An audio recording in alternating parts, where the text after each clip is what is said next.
Hello, Wolfpack. Happy Tuesday. We got a pretty basic workout for Tuesday. Definitely a lot to be gained and a lot of work that can be done, but it's nothing fancy for Tuesday.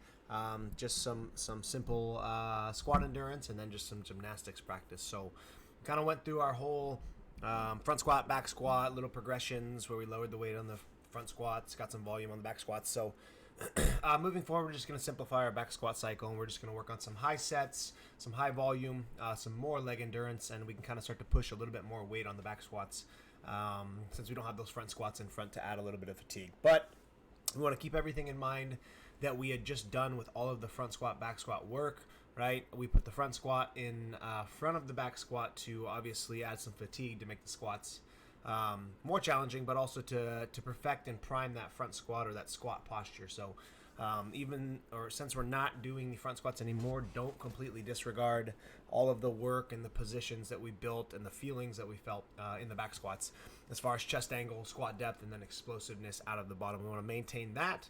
And then we also want to maintain good cadence on these back squats, kind of like we did the last few weeks where we would go for big sets, right? But we didn't want to stand there for a long, extended period of time. So we should have a decent idea of where to put these weights since we did probably close to these sets of 10 on the back squats over the last few weeks. Again, we're not doing the front squats in front, so you can probably add a little bit more weight, but we want to just make sure that we're still right. Full depth torso is nice and tall. And again, we do our back squat, stand up, breath, rebrace, and then back down. We shouldn't be using a weight where we have to stand there for 5 seconds in between each rep just to get the 10 done. Maybe towards the last couple reps, right? You get through 6, 7 pretty quick, and then maybe the last few reps you got to take a little bit of an extended break, and that's I think that's totally acceptable, but we shouldn't be doing that before that. And you rest as long as you need in between these sets. Probably want to keep it somewhere between 2 and 3 minutes. That way we're recovering enough. If we push the weight, you're definitely going to need recovery period in this high volume set. It's a pretty high rep count for heavy back squats. So challenge yourself on the weight. If I had to give a guesstimate where you should be, whatever weight you did for your probably set of 3, maybe 3 front squats, probably wouldn't be a bad place to start for this. You might even be able to go a little bit heavier, but this is kind of going to be our gauging week, and then we can kind of build from this moving forward. So don't try to break any records on this day, but we want to get a good heavy endurance stimulus out of this. So try to challenge yourself on the weight for A. Okay.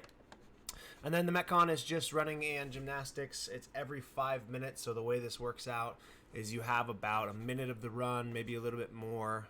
The pull-ups are anywhere between 15 to 45 seconds, depending on how long you can hold on. 45 seconds would be a really long time. I don't anticipate anybody doing that, but you get the point. So minute and a half, minute and a half, right?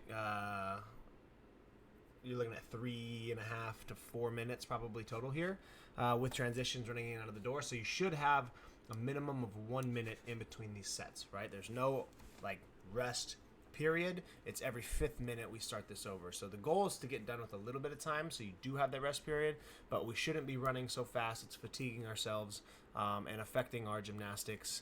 And we shouldn't be hanging on to the gymnastics so long that it's taking up all of that interval, as well as adding so much fatigue that we can't replicate big sets as we go along. So again, run fast, but not so fast it's fatiguing. You want to pick a pull-up motion or a scale, or we're looking for something where we're getting a little bit more volume than normal in a Metcon. And if we need to, combo this between strict pull-ups, banded pull-ups, ring rows, or maybe we do some kipping pull-ups, and then we get into a band and we do some more banded pull-ups, just to make sure we're getting enough volume to make this Metcon count. So I'd probably say we're shooting for 10 plus reps on the pull-ups and 10 plus reps on the toes to bar. So however you need to achieve that, let's make sure you get with the coach before, come up with a plan. Maybe you're going to do as many reps as you can kipping for as long as you can, and then finish up the remainder. Maybe get 6 kipping, you fall off the bar, get into your band, try to do 4 to 5 more, and then move on. Okay? It's also a good opportunity to work on your efficiency and your kip, right? So getting that good tension through the tight arch into the hollow, and then also finding your breathing pattern, right? If you are kipping, breathe as your chest is coming through, and then exhale as you're coming above the bar. Come back down for your swooping kip, breathe, inhale.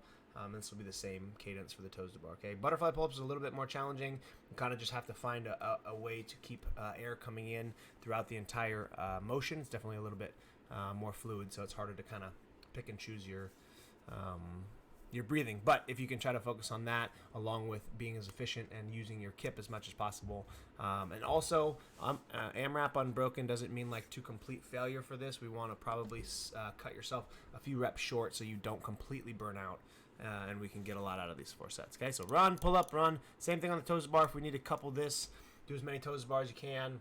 Hop down, back up for knee raises if you want to get some more volume. I think that's perfectly acceptable. But definitely working on the breathing mechanics here, right? The toe to bar is an easier motion to do that. Big chest through, right? Make sure when we kip our feet back, we're driving our chest through, okay? And then when we come back on the bar, when we pull back, we want to get our feet up fast. As soon as they hit the bar, we bring them straight down quick and get that chest right back in front. A lot of people, their feet go up slow, they come off the bar slow. You get that sway, right? And then you get that little middle kip in between. Longer time under tension and not as efficient. So really focus on those 2 motions in the toe to bar, and you guys will be very pleased with your volume you've accumulated in this workout. Other than that, have a great Tuesday. See you in the gym. Bye.